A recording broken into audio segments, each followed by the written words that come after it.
রঞ্জা, মানে যদি কেউ তোকে প্রপোজ করে তাহলে তুই কি করবি? আমার এসব মোটেই ভালো লাগে না। কেউ দুমদাম প্রপোজ করলে আমি প্রথমেই তাকে কড়া সুরে জানিয়ে দেব।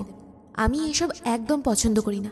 রঞ্জনা, কেউ তো আর হিসেব করে ভালোবাসে না রে, ক্যালকুলেশন করে অঙ্ক মেলে, কিন্তু প্রেম হয় না। তোর কি হয়েছে বলতো আজ? সারাক্ষণ এমন অদ্ভুতভাবে কথা বলছিস কেন?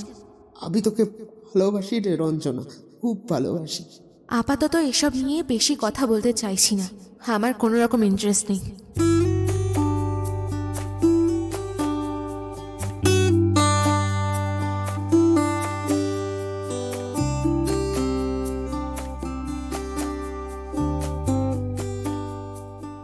নমস্কার শ্রোতা বন্ধুরা, কেমন আছেন?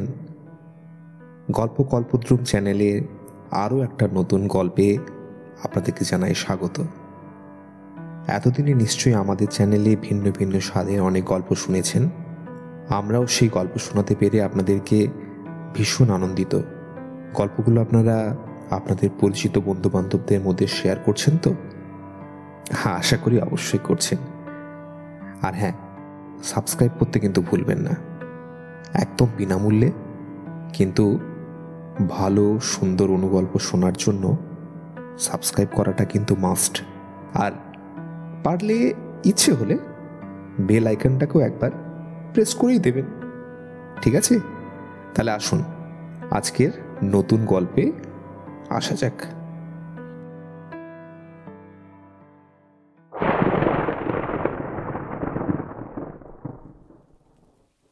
এই নে, ছাতাটা ধর দেখি।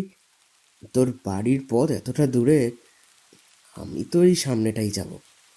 আমার ছাতা না হলেও চলবে, তুই বরং নিয়ে যা। কাল বিকেলে তো টিউশনে আসবি, তখন না হয় দিয়ে দিস। ও আচ্ছা, তাহলে বলছিস যে আমি তোর ছাতাটা নিয়ে চলে যাই, আর তুই বুঝি ভিজতে ভিজতে ফিরবি? আচ্ছা, কেন ভুলে যাস বলতো যে তোর ঠান্ডার ধাত আছে? আমি এই বৃষ্টিতে হাঁটতে হাঁটতে বাড়ি গেলেও আমার কিচ্ছু হবে না। তোর তো আবার মোমের শরীর, মাথায় এইটুকু বৃষ্টির জল লাগলেই দুদিন বিছানা থেকে আর ওঠার জো হবে না, দেখবি। মনে আছে সেবার কি হয়েছিল? ধুর, এই জন্যই না কারোর ভালো করতে নেই। আরে আমি তো বলছি, এখন এই বৃষ্টিতে কোনো টোটো পাবি না তুই। তাছাড়া এই রাস্তায় সবসময় টোটোও থাকে না, বরং ওই বড় রাস্তার কাছে গেলে হয়তো পেতে পারিস। এই, এক কাজ করা যাক, তুই চল, আমি তোকে দিয়ে আসছি। না রে থাক, আমি ঠিক চলে যাব। বৃষ্টি বেশিক্ষণ হবে না, এক্ষুনি কমে যাবে। কেন বলতো? এই, আমার সঙ্গে এক ছাতার তলায় এখান থেকে ওই সামনের বড় রাস্তাটা অবধি যেত তোর এত আপত্তি কেন রে? হ্যাঁ, আমি কি এতটাই খারাপ? দেখ রঞ্জনা, আমি জানি কদিন আগে একটা ভুল আমি করে ফেলেছি, কিন্তু বিশ্বাস কর। শান্তনুর মাথা নিচু হয়ে আসে। বাস স্ট্যান্ডে স্টিলের বেঞ্চগুলোর একটাতে সে ধপ করে বসে পড়ল, পিঠের ব্যাগটা একপাশে রেখে দেয়। আর ঠিক তখনই যেন শান্তনুর মন খারাপটাকে আমল করে বৃষ্টিটাও আরো বেড়ে উঠল। আরে বাবা, আবার তুই মন খারাপ করছিস তো? আমি জানি তুই কাজটা করিসনি। আমাদের ওই টিউশন ব্যাচের মধ্যেই কেউ তোকে খারাপ করার জন্য এইসব করেছে। তাছাড়া আমি জানি তুই আমার কত ভালো বন্ধু, তুই কখনই এমন কাজ করতে পারিস না। আমায় বিশ্বাস করিস তো? তাহলেই হবে। আমি এমন কিছু করতে পারি না রে। আর তাছাড়া সবার সামনে তোর যেখানে হবে সেটা আমি কখনোই ভাবতে পারি না রে, কখনোই ভাবতে পারি না। অতঃপর রঞ্জনা এগিয়ে এসে শান্তনুর পাশে বসল। আহা, এখন এইসব কথা ছাড়। আচ্ছা, 3 মাস পরে ফাইনাল পরীক্ষা, পড়াশোনা কেমন করছিস বলতো? আমি কিন্তু শুনেছি তুই নাকি সারা দিন ক্রিকেট খেলে বেড়াস। তোর মা কিন্তু আমায় সবটাই বলেছে। যাক, পড়াশোনায় যে কোনো প্রয়োজন হলে আমায় বলবি, কিন্তু মন দিয়ে পড়। আমাদের এই টেস্টটা ভালোভাবে পাশ করতেই হবে, তারপর কলেজ, গ্র্যাজুয়েশন, সবশেষে একটা ভালো চাকরি। শান্তনু অবাক হয়ে দেখছিল রঞ্জনার মুখের দিকে। রঞ্জনার গায়ের রং একটু চাপা, কিন্তু মুখখানি অদ্ভুত মায়া ভরা। বিদ্যুৎ বাতিতে বাস স্ট্যান্ডের ভেতরটা আলোকিত ছিল, তবে সেই আলোর থেকেও বেশি যেন রঞ্জনার হাসির আভাটুকু শান্তনুর মনে অধিক প্রভাব বিস্তার করছিল। শান্তনুর নির্নিমেষ দৃষ্টির সামনে কিছুটা অপ্রস্তুত বোধ করল রঞ্জনা। কি রে, আরে ক্যাবলার মতো তাকিয়ে আছিস কেন? এই নে, এই দেখ, কাল মিতার সঙ্গে এই ছবিগুলো তুলেছি, বেশ ভালো লাগছে না? রঞ্জনা ব্যাগ থেকে নিজের মোবাইলটা বের করে মিতার সঙ্গে তোলা ছবিগুলো দেখাতে থাকে। মিতা রঞ্জনারই বেস্ট ফ্রেন্ড, ওদের বাড়ির কাছেই থাকে। সেও এবার এইচএস দেবে, কিন্তু সে অন্য জায়গায় টিউশন পড়ে। মিতা তোর খুব ভালো বন্ধু, তাই না রে? শুধু ভালো বন্ধু নয় রে, ও আমার বেস্ট ফ্রেন্ড। ও ও আমার ব্যাপারে সব কিছু জানে, আর আমিও ওর ব্যাপারে সব কিছু জানি। কিন্তু জানিস, আমিও তোকে আমার বেস্ট ফ্রেন্ড বলেই মনে করি। তবে তুই যে মনে করিস না সেটাও আমি জানি রে। আরে ভাই, কথায় কথায় এমন সেন্টু খাস কেন বলতো? তুই আমার ভালো বন্ধু, কিন্তু মিথা আমার সঙ্গে ছোটবেলা থেকে রয়েছে। আমাদের বাড়িও পাশাপাশি, একসাথেই বেশিরভাগ সময় কাটাই দুজনে। তোকে চিনি মাত্র 2 বছর হলো, আর মিতাকে চিনি ছোটবেলা থেকে। তবে তোর দুশ্চিন্তার কারণ নেই, তোর সঙ্গেও আমার ফ্রেন্ডশিপ কখনো নষ্ট হবে না। কিন্তু রঞ্জনা, এই টেস্টটা শেষ হলেই তো আমাদের রেগুলার দেখা সাক্ষাৎ আর হবে না মনে হয়। তারপর তো আর সব ওই আলাদা আলাদা কলেজ হলে তো কথাই নেই। সে আর কি করা যাবে বল? তবে চিন্তা করিস না, আমাদের নিয়মিত যোগাযোগ থাকবে। আচ্ছা শোন, বড় রাস্তার মোড়ে গিয়ে টোটো ধরবো। তুই না হয় আমায় বড় রাস্তা পর্যন্ত একটু এগিয়ে দে। বৃষ্টি কমে গিয়েছে, আর ছাতা খুলতে হবে না। শান্তনু আর রঞ্জনা এগিয়ে যায়। সামনে বাস স্ট্যান্ড থেকে বড় রাস্তা বেশ খানিকটা দূর, হেঁটে যেতেও মিনিট 10 তো লাগবেই। বৃষ্টি এখনো পুরোপুরি কমেনি, সামান্য ঝিরঝির করে পড়ছে। তবে শান্তনু জানে রঞ্জনার বৃষ্টিতে ভিজতে ভালোই লাগে, তাই সেও আর ছাতা খুলল না। দুজনে নীরবে এগোতে লাগলো সামনের দিকে। শান্তনু মাঝে মধ্যে আর চোখে তাকাচ্ছিল রঞ্জনার দিকে। ওর মনে পড়ে যাচ্ছিল প্রথম যেদিন টিউশন ব্যাচে দেখেছিল রঞ্জনাকে, কি বোকার মতোই না কথাবার্তা শুরু করেছিল সেদিন। হাই, তোমার নাম কি রঞ্জনা? শুনলাম তুমি নাকি তোমাদের গার্লস স্কুলে এবারে ফার্স্ট হয়েছো। হ্যাঁ, হ্যাঁ হয়েছি তো, কিন্তু তেমন কোনো ব্যাপার না। ওরকম অনেকেই এক আধবার ফার্স্ট সেকেন্ড হয়। আসল ব্যাপারটা হলো সাফল্যকে ধরে রাখা, বুঝলে? এবার ফার্স্ট হয়েছি, চেষ্টা করব 11এও ফার্স্ট হতে। তবে 12-এ ফার্স্ট হওয়াটা একটু চাপের। সবাই কিন্তু ঠিক এই ব্যাপারটা বুঝতে পারে না। আচ্ছা, তাই বুঝি? আমি কিন্তু ভেবেছিলাম যদি একবারও কখনো ফার্স্ট হই তাহলেই হবে। হ্যাঁ, কিন্তু জীবনে কখনো ফার্স্ট হওয়া তো দূরের ব্যাপার, 1 থেকে 10-এর মধ্যেই কখনো র্যাঙ্ক আসেনি আমার। ভাগ্যিস আসেনি, তাহলে বুঝতে পারতে সমস্যাটা কোথায়। বাড়ির লোক, পাড়ার লোক, বন্ধু বান্ধব, টিচার সবাই একেবারে মাছের বাজারের মতো ঝেঁকে ধরবে চারপাশ দিয়ে। আর তখনই তাদের সবার এক্সপেকটেশন আরো হাই হবে। 10th থেকে 9th, তারপরে এইভাবে চলতে চলতে একবারও যদি ভুল করে কেউ প্রথম হয়ে যায়, তাহলে গোটা জীবনে যদি সে প্রথম থেকে দ্বিতীয় হয়েছে, তাহলে সব কিছু শেষ। মনে হবে যেন এর চেয়ে বোধহয় ফেল করাটা ঢের ভালো ছিল। সেদিন রঞ্জনার কথাগুলো শুনে শান্তনু অবাক হয়ে ভাবছিল, মেয়েটা কি সুন্দর গুছিয়ে কথা বলতে পারে।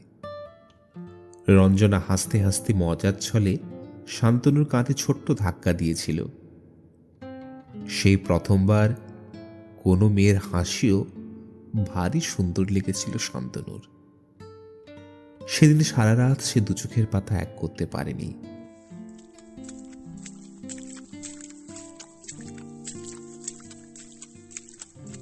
হাঁটতে হাঁটতে বেশ কিছুটা পথ ওরা একসাথে এগিয়ে গেল। আরে কি হলো, চুপ করে আছিস কেন? আচ্ছা, তখন থেকে এত কি ভাবছিস বলতো? একটা কথা বলবো, মানে যদি কিছু মনে না করিস আর কি। হ্যাঁ বল না। আচ্ছা রঞ্জা, মানে যদি কেউ তোকে প্রপোজ করে, আই মিন মানে মনে কর যে কেউ তোকে হঠাৎ এসে বলল যে সে তোকে খুব ভালোবাসে, তাহলে তুই কি করবি?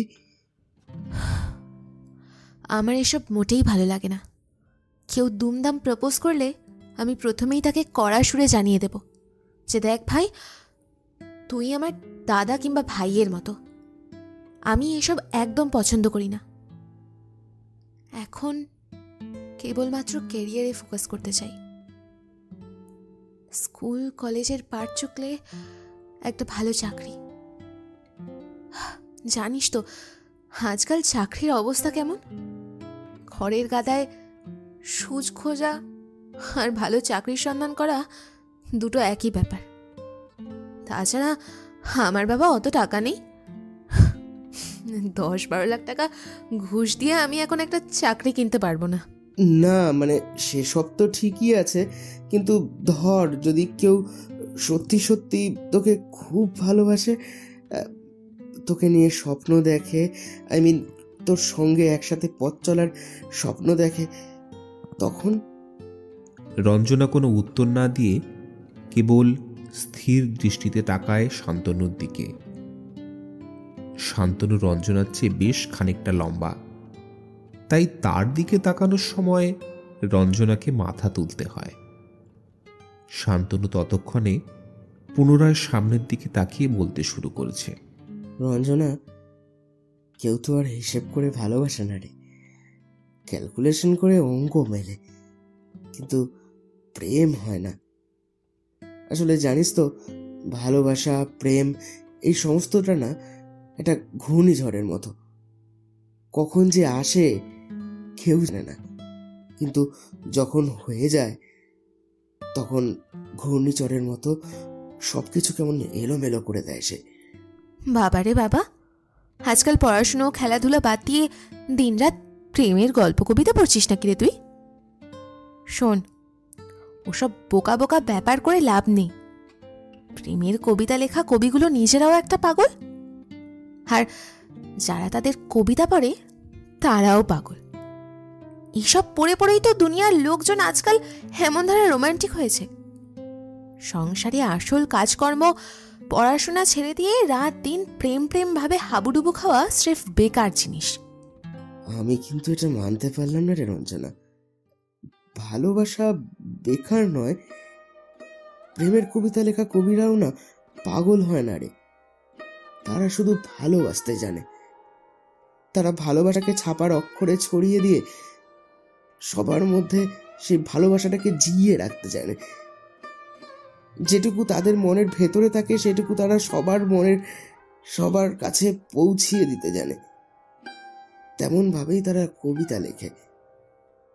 জানবি, কবিতা পড়ে যারা পাগল হতে পারে না তারা কোনোদিনও ভালোবাসতে শেখেনি রে। এই, তোর কি হয়েছে বলতো আজ? সারাক্ষণ এমন অদ্ভুতভাবে কথা বলছিস কেন? তোর মনে আছে 3 মাস আগে সন্ধ্যেবেলায় একদিন টিউশন থেকে ফেরার সময় আমি, তন্ময়, বিপাশা আর তুই একসাথে ছিলাম? তখন বিপাশা একটা কথা বলেছিল রে। কি কথা?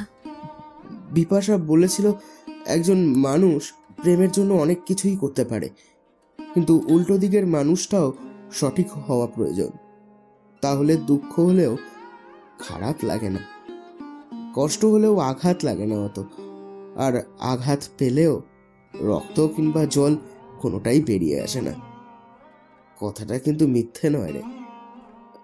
আর তুই তো জানিস বিপাশা। দেখ শান্তনু, সত্যি বলছি, এই সমস্ত ব্যাপার আমার একদম ভালো লাগে না। বিপাশা আর তন্ময় যে একটা রিলেশনে আছে সেটা আমিও জানি, তবে আমার এসবের জন্য সময় নেই। বাবার মৃত্যুর পর মা যে কিভাবে আমাদের সংসারটা চালিয়েছে তা শুধু আমি জানি। কত বয়স তখন আমার? ক্লাস 5-এ পড়ি। তখন থেকে আজ পর্যন্ত স্কুল, টিউশন আর আমার সমস্ত খরচ মা যে কিভাবে কষ্ট করে জোগাড় করেছে সেটা আমার অজানা নয়। অনেকেই মাকে বলেছিল আবার একটা বিয়ে করার কথা। তখন মায়ের কতই বা বয়স হবে, কিন্তু মা শুধুমাত্র আমার মুখের দিকে তাকিয়ে কিচ্ছু করেনি, এইসব নিয়ে কিচ্ছু ভাবেনি। তাই আমিও আপাতত এইসব নিয়ে ভাবতে পারবো না। আর তাছাড়া আরেকটা কারণ আছে, তবে সেটা তোকে আমি এখন বলতে পারবো না। সে তো সবার জীবনেই খারাপ ভালো সময় আসে রে। তুই তো জানিস আমারও খারাপ সময় গেছে, আমার পরিবারও অনেক অনেক ঝড়ঝাপটা সামলেছে, সহ্য করেছে। তবে তাই বলে জীবনে প্রেম ভালোবাসা দুটোরই দরকার আছে রে। আমি মানছি এখন সমস্ত কিছুর থেকেও বেশি দরকার আমাদের কেরিয়ার, নিজেদের জীবন নিয়ে ফোকাস থাকা, কিন্তু কিন্তু বাকি সমস্ত কিছু কি তুচ্ছ হয়ে যায় রে? দেখ, আপাতত এসব নিয়ে বেশি কথা বলতে চাইছি না। আমার কোনো রকম ইন্টারেস্ট নেই।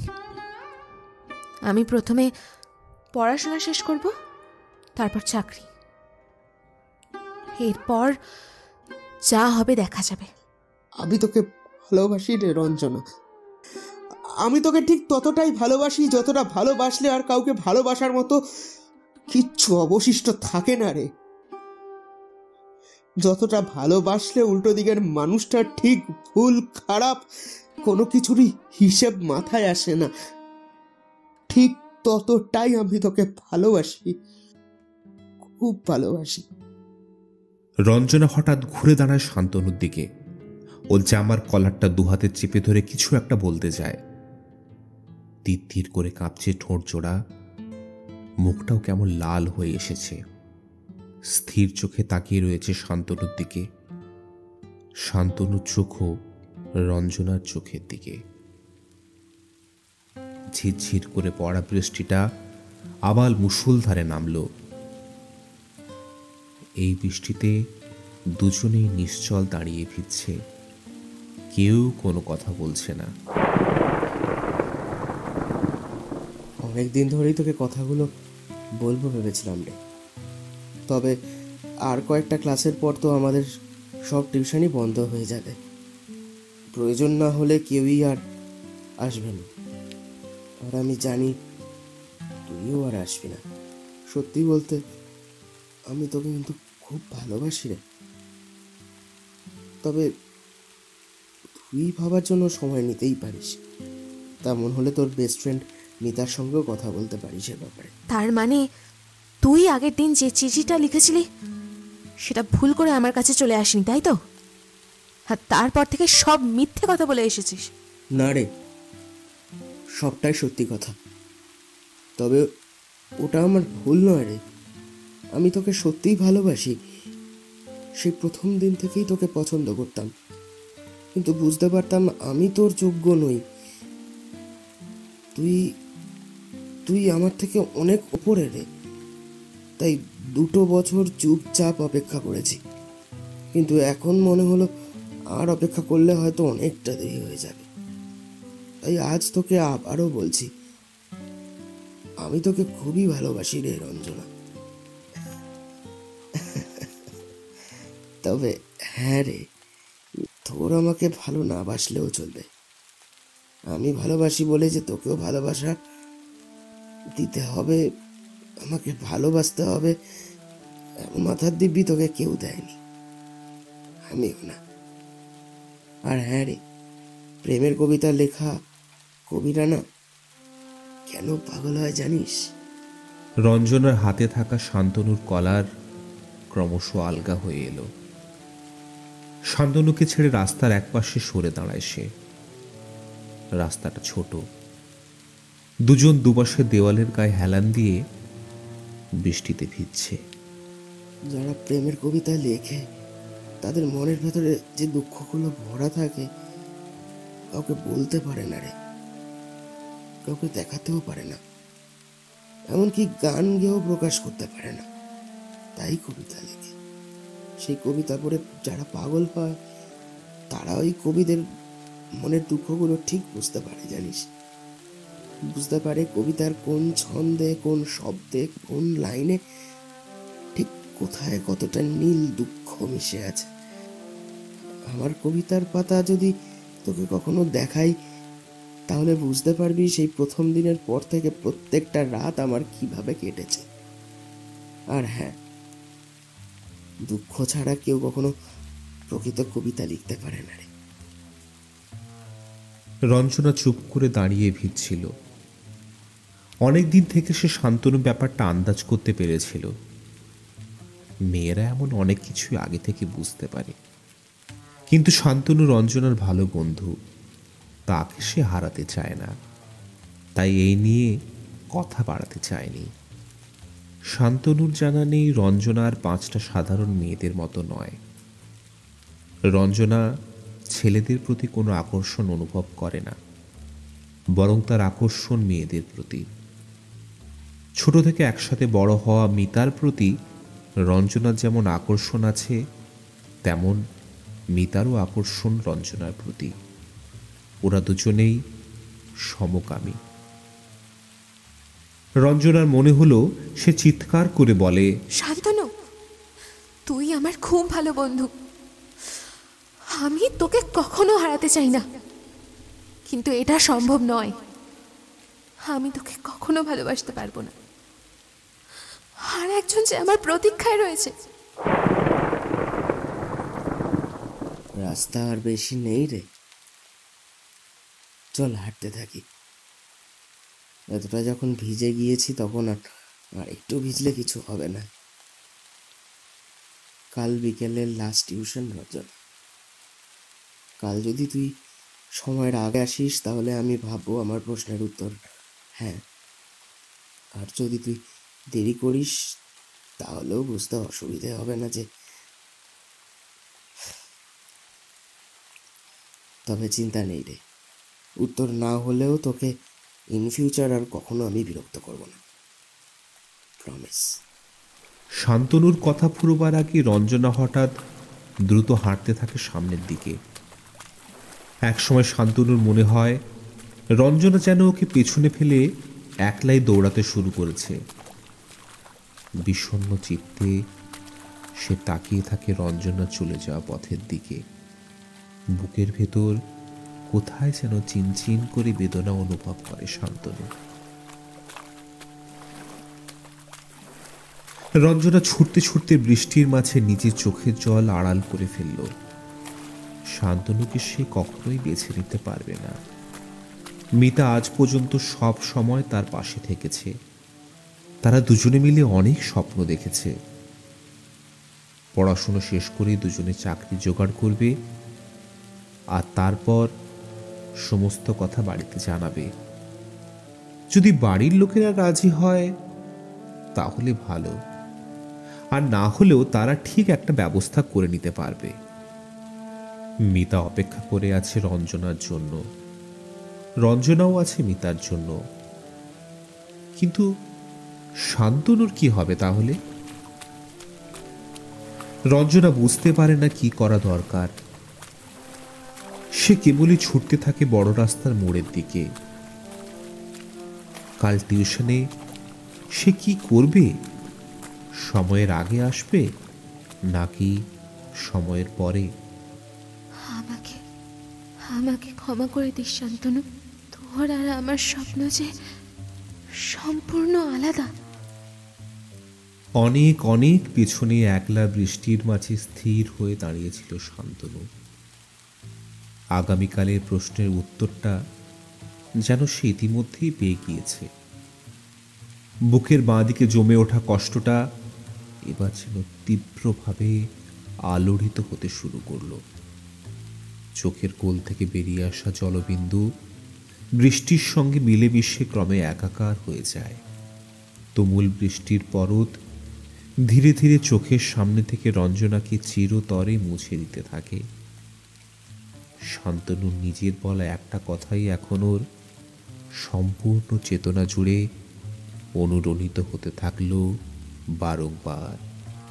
মনের ভেতর দুঃখ না থাকলে কখনো প্রকৃত প্রেমের কবিতা লেখা যায় না রে, লেখা যায় না।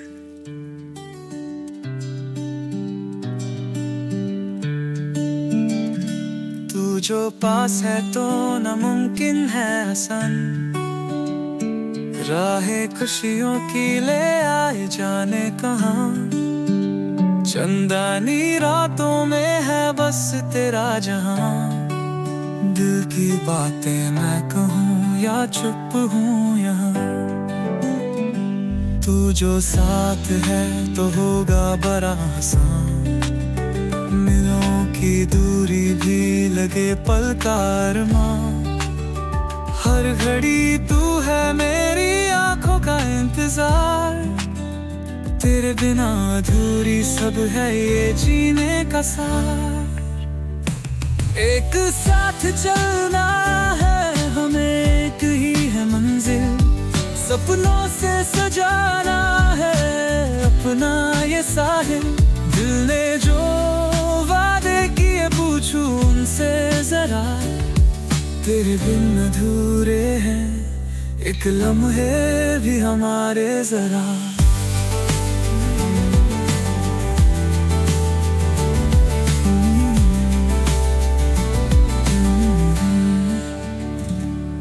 तेरे कदमों में कुर्बान है एक हजारों दिल, प्यार की गलियों में हम हैं बेख्याल में। हर सांस पुकारती बस तेरा है नाम, हो तू संग तो हर पल जन्नत का सलाम। ये ज़मीन ये आसमान भी है बात रहे, हर पल तुझसे जुड़ा होना ना हो सहे। बस तू बन जा मेरी कहानी का फसाना, मेरी दुनिया तुझसे है यादों का बहाना। जितनी बातें हैं सब तेरी बाहों में, सजदे में जिंदगी तेरे आशियानों में। पलकों पे बस तेरा सूरत सजे, दिल की ये बातें आज कुछ बोल दो खुल के।